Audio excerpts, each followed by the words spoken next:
இந்த போட்டோல இருக்காரு இவர் பேரு தான் அமர். இவர் லிபியால இருந்து ஹஜ்ஜுக்காக பெறப்படணும்னு விமான நிலையத்துல காத்துட்டு இருந்தாரு. அப்போ சரியான பாதுகாப்பு காரணங்களாலும் இவர் தாமதமாக வந்ததுனால பிளைட் இவரை ஏற மறுத்து கிளம்பிருச்சு. அப்ப அங்க பாதுகாப்பு இடத்துல இருந்தவர் அமரை நோக்கி சொன்னாரு, அல்லாஹ் இந்த தடவை உங்களை ஹஜ்ஜுக்கு நாடல போல, நெக்ஸ்ட் டைம் பாத்துக்கலாம் அப்படின்னு சொல்லும் போது அதுக்கு அமர் சொன்னாரு, என்னோட நோக்கம் ஹஜ் செய்யறது தான், அல்லாஹ் நாடினா நான் கண்டிப்பா அது செய்வேன் அப்படின்னு சொல்லி சிறிது நேரத்துல விமானத்துல ஏற்பட்ட கோளாறின் காரணமாக விமானம் திரும்பியும் தரையிறங்கிச்சு. ஆனா அப்பயும் அமரை வந்துட்டு பிளைட்ல ஏற்ற பைலட் அனுமதிக்கலாம். செகண்ட் டைம் பிளைட் பறக்கும் போது ஏதோ ஒரு கோளாறுனால திரும்பி ஏர்போர்ட்ல லேண்ட் ஆயிருச்சு.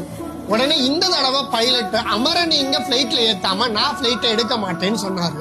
சுப்ஹானல்லாஹ், இறுதியில அமரும் அந்த பிளைட்ல ஏறி ஹஜ்ஜுக்காக பெறப்பட்டிருக்காரு. இந்த சம்பவத்தை பார்க்கும் போது நிச்சயமாக உங்களுடைய இறைவன் நாடியதை செய்து முடிப்பான்ற இறைவசனம் ஞாபகத்துக்கு வருது.